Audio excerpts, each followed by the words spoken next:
It's a cold morning in Colorado, so if I'm talking like this, forgive me.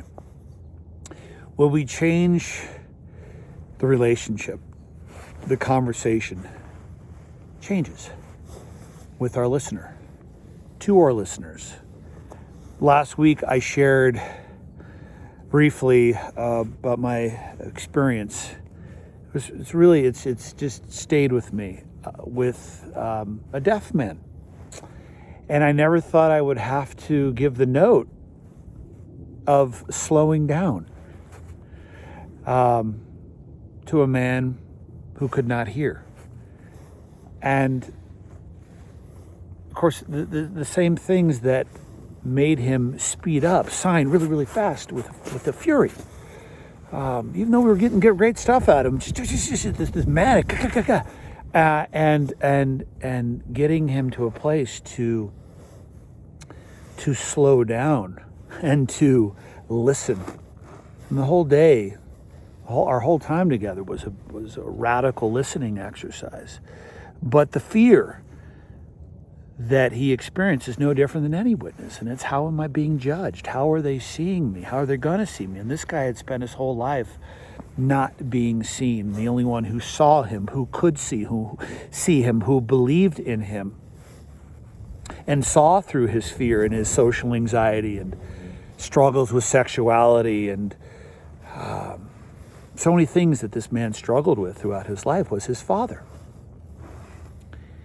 And I asked him, and we had 2 interpreters on Zoom, and I asked him, who would need to hear your story? If you had to share your story, who is that person who would need to hear it? And without even hesitating, he signs, my dad.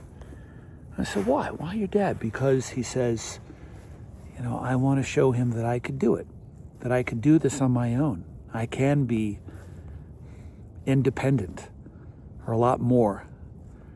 And I know that was your greatest fear, Dad, but I can do it. Step 1, who are you talking to?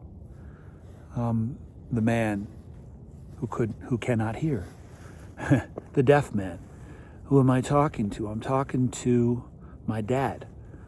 What do I want? I want him to know that I can do it, that I can do this on my own. What gets in the way of what you want? I'm afraid that I can't do it on my own. I'm afraid that maybe you don't think that I can do it on my own.